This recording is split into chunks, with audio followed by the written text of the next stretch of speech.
Siyanamkela Avalanche of Grace, gama lami ndithenjiwe emulweni. Namhlanje siza nelizwi lenkuthazo kubantu abangaphilanga kakuhle, kubantu abajongene nezigulo, abajongene nengxubakaxaka. Ilizwi lanamhlanje liza kumeleza, bazawuziva nabo besemandleni. Ngoba into ebalulekileyo ke lukholo. Xa unengxaki usezilingweni, okwentshutshiso, okwimbandezelo, ungaphilanga, kufuneka ukholo lwakho wazi ukuba kufuneka ukholo lwakho lube ngundoqo. Kufuneka uhambe ngokholo, ungajongi ngale indlela oyibona ngayo imeko, ube namehlo okholo.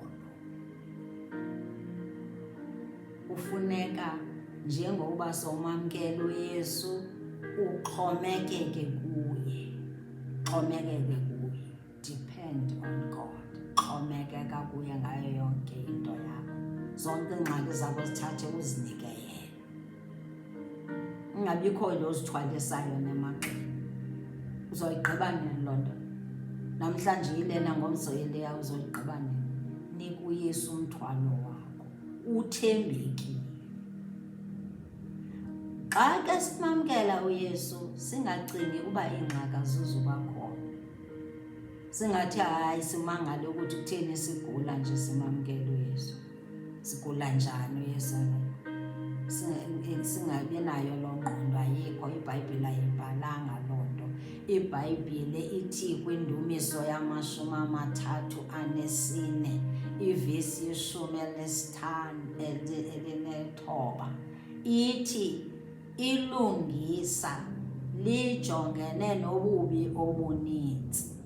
Bunintsi ububi obujongene nelungisa, kodwa uYehova ulihlangula kubo bonke. uYehova wethu ohlangulayo ulihlangula ilungisa kuyo yonke ingxaki ajongene nayo.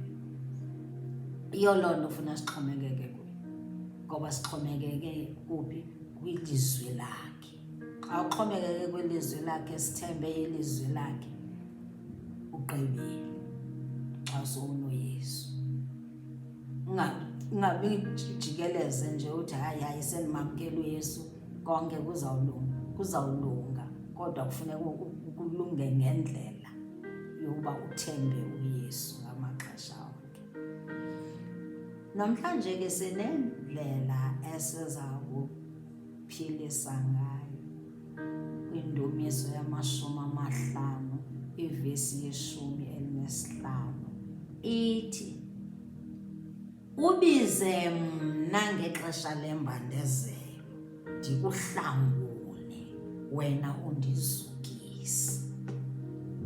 Kweza ngxaka onazo, nasi sithembiso, uthi nje nabiza mna, yiza kum ngomthandazo, uJesu Kristu. Ubize mna ngexesha lembandezelo, ngexesha lokugula, ngexesha lokuhlukunyezwa, ubize mna. Uthi yena ke ngokokwesibini, uthi uza kusihlangula, uza kukuphendula, uza kuphilisa, uza komeleza, uzawulenza icebo yena uyazi.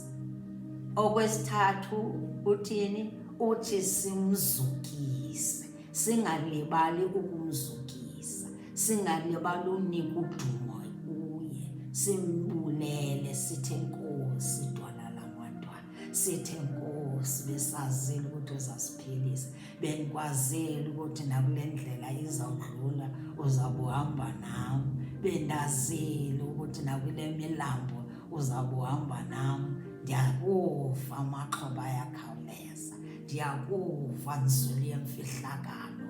Enkosi, I am grateful Lord, I am grateful. A heart of gratitude yiyona ifunayo. Uthi simzukise, uzuko silinike yena, singaliniki oodokta. Anditsho oodokta abasebenzi, anditsho shem, Kodokta bayasebenza, kodwa oyena ophilisayo nguYesu Kristu. So ukuthi hayi eliyeza lincedile, ithi uYesu uncedile ukuthi akudirecte to that doctor wenze waphila, udirectwe ngumoya ongcwele. Bayasebenza odokta, kodwa wena themba uYesu Kristu. Uba wazawamsebenzisa laa doctor uYesu, wazawamsebenzisa namhlanje ndimqemane, namhlanje ndiphile.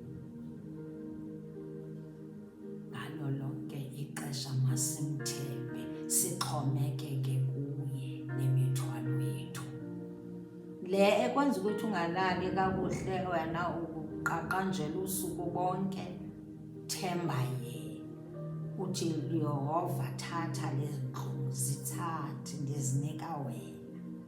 Uthi usela amapilisi ube sowuke wathandaza